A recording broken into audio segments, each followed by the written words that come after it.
Gernika Lumoko azokek tokiko produktua ardatz dauen egutegia finkatu dabe 2026 garren urte honetarako. Programa hau bagiletik abendura bitartean luzatzen dala adierazi dabe Gernika Lumoko udaletik eta gastronomian tradizioan zein espazio publikoaren dinamizazioan oinarritutako eredua indartzen dauela. Interesdunek maiatzaren 15 arte emon daikie izena eta esan behar da, 2026ko Gernika Lumoko azoka berezien egutegia zehaztuta dagoela. Horrela ba, tokiko produktua, gastronomia eta tradizio uztartzen dauzan formula bat finkatzen dabe, merkataritzatik aratago, hiribilduaren pultsu sozialaren parte da jardueraren ardatz gisa. Programa hau esan bezala, bagila eta gabonila bitartean zabalduko da, urteko egutegian egituratzen daben itxorduen sekuentziagaz.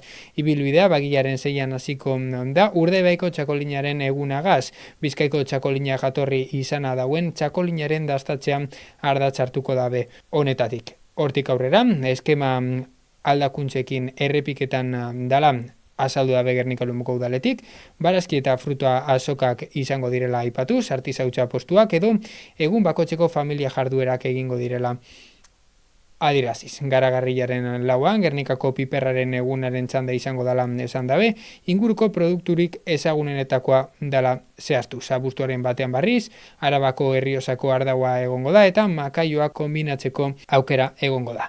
Irailaren bostean, programazioa Bizkaiko untziaren eta sagardoaren aldera mobiduko da, tokiko nortasuna eta eskaintza gastronomikoa tartatzen dauzan logikan.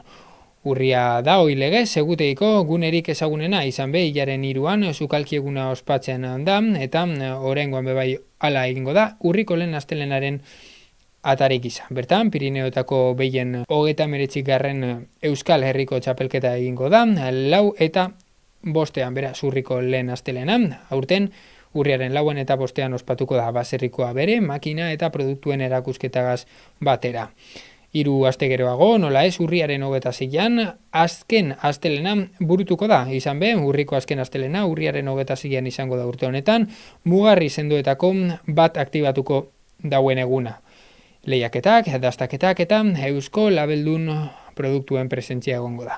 Urtearen azken zatiak egitura bera daukala adirazi dabe Gernika Lumoko udaletik, izan be semendiaren 7an, Gernikako indaberen eguna ospatuko dalako eta Gabonilan barriz, Karakol eguna izango da. Abenduaren 20an izango dala adirazi dabe. Lehiaketa gastronomikoa eta jarduera komertziala uztartuko dituena. Azoketan parte hartzeko izena emoteko epea maiatzaren 15 arte zabalik egongo dala azaldu dabe Gernika Lumoko udaletik eta udal webgunearen bidez izapidetu daitekela.